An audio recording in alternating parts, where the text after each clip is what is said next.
श्री राधे राधे मित्रों, medical astrology के अंतर्गत रोगों की पहचान एवं निदान भाग 3 वीडियो आपके समक्ष लेकर के आए हैं।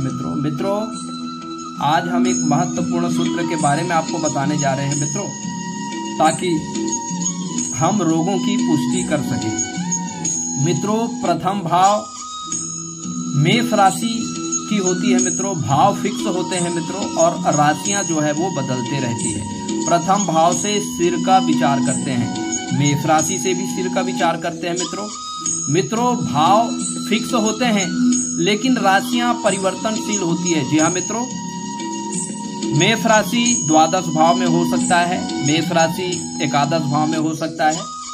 प्रत्येक भाव में मेष से लेकर के मीन राशि हो सकती है मित्रों, लेकिन भाव स्थायी होंगे। जैसे प्रथम भाव से सिर का विचार, तृतीय भाव से गर्दन का, सप्तम भाव से कटी प्रदेश का, 11वां भाव से टखने का, 12वें भाव से पंजे का।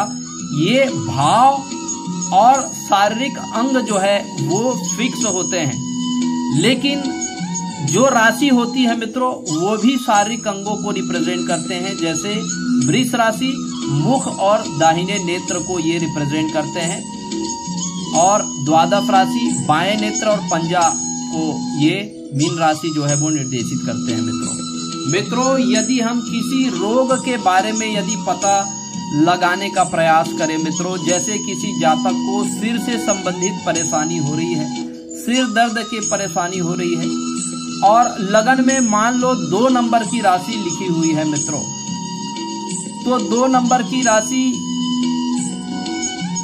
के अलावा उस भाव, सबसे पहले उस भाव में हम दृष्टि डालते हैं। अगर उस भाव में 2 पाप ग्रह बैठे हुए हैं तो 2 पाप ग्रह बैठे हुए हैं, उसके बाद मान लो मेष राशि द्वादश भाव में लिखी हुई है मित्रों, तो मेष राशियों में भी 2 या 2 से अधिक पाप ग्रहों का प्रभाव हो, या पाप ग्रहों या तो पाप ग्रह बैठे हुए हो या पाप ग्रहों की दृष्टि आ रही हो मित्रों, तो निश्चित रूप से ऐसे जातक के बारे में हमें विचार करना है कि ऐसे जातक के सिर में दर्द है। जी हाँ मित्रों, उसी तरह से नेत्र कष्ट की स्थिति में दूसरे भाव में 2 पाप ग्रह बैठे हुए हो मित्रों, और 2 नंबर की राशि कुंडली के कहीं भी बैठे हुए हो, और उस 2 नंबर के राशि में 2 पाप ग्रह बैठे हुए हो, जो 2 पाप ग्रहों से दृष्ट हो मित्रों, तो ऐसे जातक को मुख में परेशानी होती है, दांतों में तकलीफ हो सकती है, नेत्रों में, दाहिने नेत्रों में कष्ट हो सकती है मित्रों यदि हम तृतीय भाव काल पुरुष की कुंडली की मिथुन राशि होती है, तृतीय भाव जो है वो हमारे गर्दन का श्वास नली का भाव होता है, ये फिक्स होता है, ये हमारे कंठ का भाव होता है मित्रों।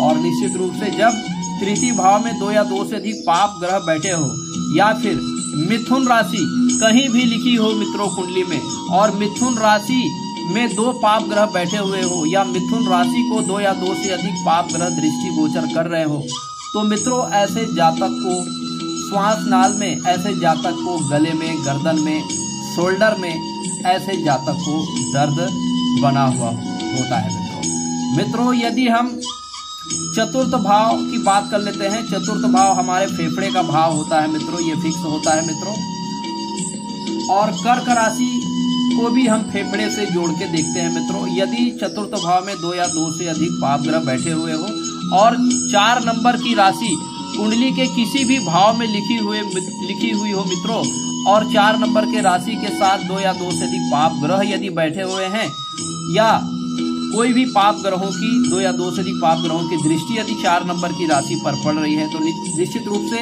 हम कह सकते हैं मित्रों कि ऐसे जातक को फेफड़े से संबंधित इन्फेक्शन हो सकता है, टीबी के रोग हो सकते हैं, और फेफड़े के अंदर पसलियों में जो भी परेशानी होती है उसे हम इस 4 नंबर की राशि कर्क राशि से विचार करते हैं मित्रों। कुंडली के पंचम भाव की यदि हम बात कर लेते हैं, तो पंचम भाव से हम लीवर का विचार करते हैं, हृदय का विचार करते हैं, और स्त्रियों में गर्भ का भी हम विचार करते हैं।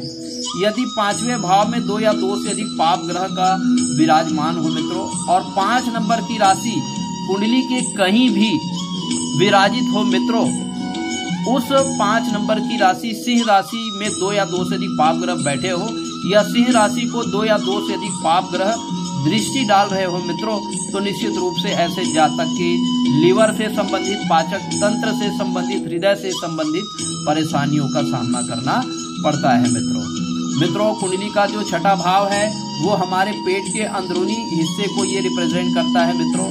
हमारे शरीर के अंतःस्रावी ग्रंथियां, यदि कन्या राशि, यदि छठे भाव में 2 या 2 से अधिक पाप ग्रहों का प्रभाव हो मित्रों, और 6 नंबर की राशि कुंडली की किसी भी भाव में बैठे हो, और 6 नंबर की राशि में जब 2 या 2 से अधिक पाप ग्रह बैठे हुए हो, या 2 या 2 से अधिक पाप ग्रहों की दृष्टि हो, तो ऐसे जातक को पेट से संबंधित और अंतःस्रावी ग्रंथियों से संबंधित, पेंक्रियाटिक ग्रंथियों से संबंधित इंसुलिन के प्रोडक्शन में परेशानी होती है। इस वजह से जातक को शुगर या डायबिटीज हो जाता है मित्रों। अगर हम सप्तम भाव का विचार करें मित्रों, तो सप्तम भाव गुप्तांग के 4 अंगुली ऊपर का भाग जो है वो कटी प्रदेश भाव कहलाता है मित्रों। इस भाव में यदि 2 या 2 से अधिक पाप ग्रह बैठे हुए हो, तो निश्चित रूप से जातक को इन अंगों में पीड़ा होती है। इनके अलावा यदि 7 नंबर की राशि तुला राशि भी कटी प्रदेश को प्रदर्शित करते हैं मित्रों। यदि तुला राशि अगर कहीं भी कुंडली के किसी भी भाव में बैठे हो मित्रों, और उस तुला राशि में 2 या 2 से अधिक पाप ग्रहों का प्रभाव हो, तो मित्रों कटी प्रदेश की बीमारी की पुष्टि जो है वो हो जाती है मित्रों। कटी प्रदेश के अंतर्गत हमारे मूत्र नली आते हैं मित्रों, और इन भागों में परेशानियों का सामना पड़ता है। ये गर्भ का भी भाव होता है मित्रों, तो ऐसे जातिका को कंसीव करने में समस्या होती है, परेशानी का सामना करना पड़ता है। कुंडली का अष्टम भाव, काल पुरुष की कुंडली का अष्टम भाव हमारे गुप्त अंगों का भाव होता है मित्रों। अगर अष्टम भाव में 2 या 2 से अधिक पाप ग्रह विराजित हो जाए मित्रों, तो गुप्तांगों में समस्या होती है मित्रों। और यदि 8 नंबर की राशि कहीं भी लिखी हुई हो सकती है मित्रों, उस 8 नंबर की राशि में 2 या 2 से अधिक पाप ग्रहों का प्रभाव हो या दृष्टि हो, तो जातक को गुप्त अंगों से संबंधित परेशानी हो सकती है मित्रों। 9वें भाव का हम विचार कर लेते हैं मित्रों। तो 9वां भाव जो है वो जंघा के भाव को रिप्रेजेंट करता है मित्रों। ये भाव फिक्स होते हैं मित्रों। अगर 9वां भाव में 2 या 2 से अधिक पाप ग्रह बैठे हुए हो, और 9 नंबर की राशि धनु राशि कुंडली के किसी भी भाव में लिखी हुई हो मित्रों, उस पर 2 या 2 से अधिक पाप ग्रहों की दृष्टि हो या बैठे हुए हो, तो जातक को कंधे जंघा से संबंधित परेशानी होती है मित्रों। अगली मकर राशि की बात कर लेते हैं मित्रों। तो कुंडली का 10वां भाव से कमर, पीठ और मेरुदंड का विचार किया जाता है। अगर 10वां भाव में 2 पाप ग्रहों की उपस्थिति हो मित्रों, तथा मकर राशि में भी 2 पाप ग्रह बैठे हुए हो या 2 पाप ग्रहों से दृष्ट हो, तो ऐसे जातक को कमर, मेरुदंड, साइटिका जैसे परेशानियों का सामना करना पड़ सकता है मित्रों। अगला अगर हम एकादश भाव की बात करें, तो एकादश भाव जो है ये हमारे पंजे और घुटने के बीच का ये भाग होता है मित्रों। और निश्चित रूप से अस्थि भंग हो जाना, जोड़ों में दर्द होना, पैर का टूट जाना इत्यादि रोग का विचार एकादश भाव से करते हैं। अगर 11 नंबर की राशि में भी 2 या 2 से अधिक पाप ग्रह बैठे हुए हो मित्रों, 11 नंबर की राशि कहीं भी किसी भी भाव में लिखी हो सकती है मित्रों, या 2 या 2 से अधिक पाप ग्रहों की दृष्टि कुंभ राशि पर पड़ रही हो मित्रों, तो ऐसे जातक को टखने से संबंधित परेशानी होता है मित्रों। यदि हम द्वादश भाव की बात करें, तो मित्रों ये हमारे शरीर, पैर के पंजों को रिप्रेजेंट करता है, जो शरीर का पूरा भार सहता है मित्रों। और जब द्वादश भाव में 2 या 2 से अधिक पाप ग्रह बैठे हुए हो मित्रों, तो पैर से संबंधित परेशानियां होती है। पैर में चोट चपेट या नसों में दर्द हो सकता है, लिगामेंट में खिंचाव या तनाव उत्पन्न हो सकता है मित्रों। और यदि 12 नंबर की राशि भी अगर कुंडली के किसी भी भाव में लिखी हुई हो, और उसमें 2 या 2 से अधिक पाप ग्रह बैठे हो या पाप ग्रहों की दृष्टि पड़ रही हो मित्रों, तो ऐसे जातकों को पैर के तलवे और पंजे में परेशानियों का सामना करना पड़ता है मित्रों। यदि हम निदान की बात कर लेते हैं मित्रों, तो निश्चित रूप से उन विशेष भाव के कारकत्वों का हमें उपाय करना होगा, और उन राशियों के स्वामी ग्रह का भी हमें उपाय करना होगा मित्रों।